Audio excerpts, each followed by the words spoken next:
Hello friends, നമുക്കിന്നൊരു ഷോപ്പിങ്ങിന് പോയാലോ?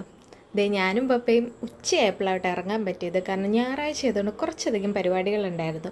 അപ്പം നമ്മൾ നേരെ വന്നാക്കണത് പുളിമൂട്ടിലേക്കാണ്. ഞങ്ങളുടെ മിക്കപ്പോഴും ഷോപ്പിംഗ് ചെയ്യുന്നത് ഇവിടെ നിന്നാണ്. അപ്പോൾ ഇന്ന് ആർക്കാ ഷോപ്പ് ചെയ്യണമെന്ന് അറിയണ്ടേ? എൻ്റെ ചേട്ടന് വേണ്ടിയാണ്. ചേട്ടൻ UK-യിലാണ്. അപ്പോൾ ഓണത്തിന് വേണ്ടി കുറച്ച് ഡ്രസ്സ് കൊടുത്തു വിടാൻ പറഞ്ഞു. അങ്ങനെ അവിടെ കയറി മുണ്ടൊക്കെ തപ്പി ഒരു അടിപൊളി മുണ്ട് കിട്ടി. പിന്നെ 2 ഷോർട്ട് കുർത്തയും കൂടി എടുത്തു. അതെല്ലാം കഴിഞ്ഞ് ഞങ്ങൾ നേരെ സിഗ്നലിൻ്റെ അങ്ങോട്ടേക്കാണ് എത്തിയത്. അവിടെ ബ്ലോക്കിൽ കിടന്നിട്ട് പിന്നെ നേരെ വുഡ്ലാൻഡ്സിലേക്ക് കയറി ആ ഷോപ്പിങ്ങിൻ്റെ ക്ഷീണം അങ്ങ് തീർക്കാൻ വേണ്ടി. അത് കഴിഞ്ഞ് ഞാൻ പപ്പയോട് കുറേ കുശലമൊക്കെ ഇങ്ങനെ പറഞ്ഞുകൊണ്ടിരുന്നു.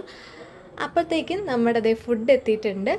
ഞാൻ ബട്ടൂരയും പപ്പ നെയ്റോസ്റ്റുമാണ് പറഞ്ഞ്. നല്ല ടേസ്റ്റ് ആയിരുന്നു. ഞങ്ങൾ മിക്കപ്പോഴും ഇവിടെ കയറാറുണ്ട്. പക്ഷേ ചായ അത്ര സെറ്റപ്പ് ആയില്ല. അത് കഴിഞ്ഞ് ഞങ്ങൾ നേരെ പോവുകയാണ് വാഴക്കുളം വഴി എൻ്റെ അമ്മ വീട്ടിലേക്ക്.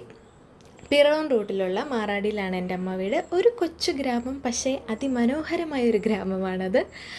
നമ്മുടെ മഴക്കാലമായതുകൊണ്ട് വെള്ളമൊക്കെ കയറി കിടക്കുവാണ് അവിടെ. മിക്കപ്പോഴും ഇവിടെ വെള്ളപ്പൊക്കം ഉണ്ടാവാറുണ്ട്.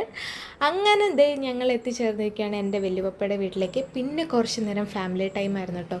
ഇതെല്ലാം കഴിഞ്ഞ് സമയം പോയത് അറിഞ്ഞില്ല. പിന്നെ രാത്രി തൊടുപുഴയുടെ ഭംഗിയൊക്കെ ആസ്വദിച്ച് നേരെ വീട്ടിൽ പോയി. അപ്പം അടുത്ത വീഡിയോയിൽ കാണുമ്പോഴേക്കും ബൈ ബൈ.